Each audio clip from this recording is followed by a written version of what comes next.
이 화학적인 색치 염색을 자주자주 하시는 분들께 너무너무 좋은 3가지 팁을 말씀드릴 거예요. 안녕하세요, 데일리 미라클입니다. 반갑습니다. 제가 같은 또래에 비해서 훨씬 더 새치가 많이 나는 새치 부자입니다. 흰머리 부자인데요. 그러다 보니까 화학적인 염색, 헤나 염색, 커피 코팅 거의 안 해본 염색이 없습니다. 근데 확실히 비영구적인 염색에 비해서 화학적 염색이 색도 진하고 깔끔하게 나오고 만족도가 높더라고요. 그래서 두피나 이 모발에 안 좋은 걸 알면서도 화학적 염색을 하게 됩니다. 그쵸?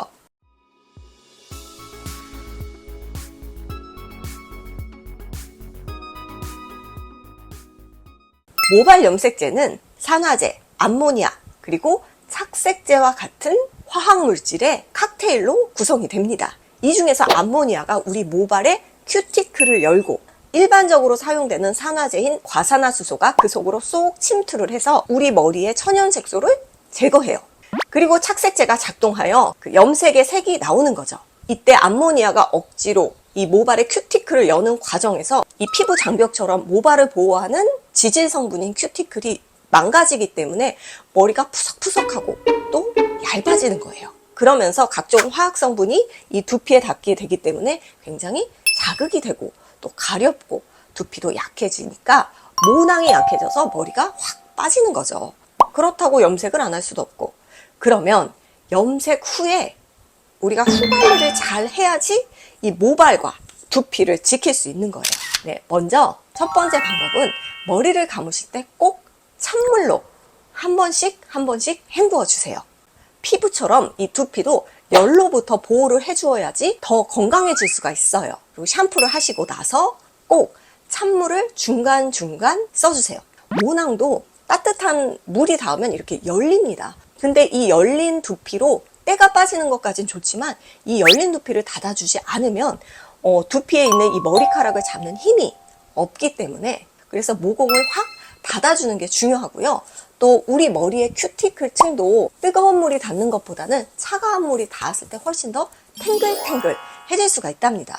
예전에는 이런 걸 몰랐는데 제가 아는 지인이 머리가 갑자기 막 나신 거예요. 어떻게 이렇게 몇 달 만에 머리카락이 좀 굵어지고 많이 나셨냐고 여쭤보니까 다른 거 아무것도 안 하시고 샴푸할 때만 미지근하게 하고 그 외에는 계속 찬물로 헹궈주신다고 하더라고요. 그래서 이 방법이 되게 좋구나 하고 저도 따라해 봤는데, 진짜 찬물로만 이렇게 잘 헹궈 주셔도 모발도 좀 탱글해지고 또 두피도 확 조여지고 건강해지더라고요.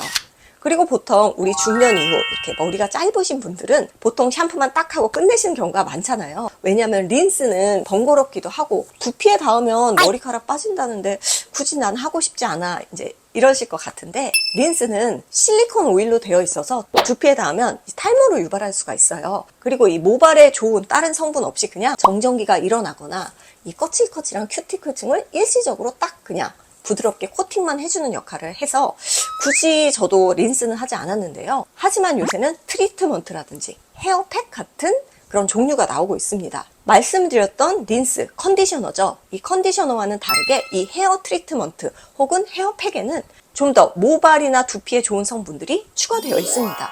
예를 들어서 단백질이라든지 큐티클을 보호할 수 있는 엘라스틴, 또 이 지질층을 보호하는 그런 성분들이 좀 들어가 있기 때문에 샴푸를 하시고 물기가 뚝뚝뚝 떨어질 때 바르시면 별 효과가 없으시고요. 물기를 좀 이렇게 꼭꼭 짜주시거나 타올로 어느 정도 말려주시고 나서 저는 이렇게 3가지 종류의 사실 트리트먼트를 쓰고 있는데요. 제가 써본 것 중에 베스트 3입니다. 이런 헤어팩이나 트리트먼트는 두피에 닿아도 괜찮기 때문에 이렇게 나는 짧은 파마머리인데 나는 커트머리인데 하셔도 충분히 하실 수 있습니다. 왜냐하면 모발에 건강함을 줄 수가 있어요. 그래서 푸석푸석하지 않게 좀 이렇게 탱글탱글하면서도 이렇게 좀 귀티나게 부드럽게 만들 수가 있거든요. 모발 상태에 따라서 주 2-3회 정도 하셔도 좋고, 저는 두피도 건조하고 극손상모라서 그냥 매일매일 하고 있습니다. 그렇게 하시고 이제 깨끗하게 헹궈내시면 좋습니다. 그리고 만약에 내가 진짜 미용실에서 관리받은 것처럼 효과를 보고 싶다 하실 때는 요거 하시고 나서 린스로 코팅까지 한 번 더 해주시면은, 그러면 미용실에서 트리트먼트 관리 받은 것처럼 아주 반짝반짝하는 머리가 되실 수 있어요. 그리고 마지막 방법은 진짜 가성비 좋은 방법입니다. 제가 말씀드린 이 방법을 하시고 나서 하셔도 좋고 돈 들여서 이런 거 사기 싫으신 분들이 하시면 좋은데요. 마지막에 식초 헹굼만 잘 하셔도 좋습니다. 비율은요. 대야 한 3분의 2 정도, 즉 한 3리터 정도의 물을 받아 놓으시고 아빠 숟갈로 2스푼 정도의 식초를 퐁당 담가 주시고 나서 머리를 헹구시면 좋은데, 근데 이게 또 문제가 있어요. 왜냐하면 너무 식초 냄새가 많이 납니다. 그래서 이럴 때는 에센셜 오일 있죠? 오일 자체도 머리에 윤기를 주잖아요. 그래서 뭐 라벤더라든지 페퍼민트라든지 혹은 자스민이라든지 레몬 오일이라든지 장미 오일이라든지 이렇게 좋은 향이 좀 강하게 나는 에센셜 오일이 있습니다. 이런 거를 딱 한 방울만 떨어뜨려 주셔도 이 식초 냄새도 잡으면서 오일 성분이 또 머리에도 좋잖아요. 그렇게 하실 수 있습니다. 식초도 어찌됐든 아세트산이잖아요.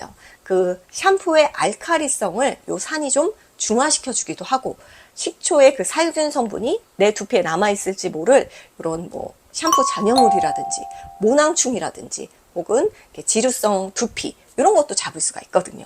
그래서 식초 헹굼은 조금 귀찮을 수는 있겠지만 진짜 가성비 너무너무 좋은 두피 그리고 모발의 보호 역할을 할 수가 있거든요. 그래서 이렇게 식초 헹굼 세안도 좀 잘 해보셨으면 좋겠습니다. 하지만 이렇게 해도 저렇게 해도 너무너무 심한 이 머리가 상한 요 끝부분은 그냥 잘라주시는 게 좋아요. 잘라주지 않으시면요, 여기 손상된 큐티클층은 점점 타고 올라오거든요. 그러면 결국 멀쩡했던 큐티클층까지도 점점 파괴시킬 수가 있거든요. 그래서 너무너무 심한 극손상모는 아예 쳐버리세요. 그게 남아있는 내 머리를 보호하는 방법입니다. 어떠세요? 염색을 해도 이렇게 후관리를 잘하면 조금 안심이 되겠죠? 피부도 피부지만 건강하고 윤기 나는 이 숱 많은 머리는 굉장히 붓티도 귀티도 난답니다. 그래서 이렇게 공유 드렸는데요. 물론 탈모는 이너 케어도 겉에서 하는 케어 두 가지 다 병행하셔야지 큰 효과를 볼 수 있고요. 오늘부터 조금만 부지런하게 지금 말씀드린 3가지 방법 하시면은 염색으로부터 훨씬 더 이 두피와 모발을 지키실 수 있을 것 같습니다. 저는 다음에도 생활 속 꿀팁으로 찾아뵐게요. 구독, 좋아요, 알람 버튼, 인스타 팔로잉도 많이 부탁드리고요. 행복한 하루 되세요. 안녕.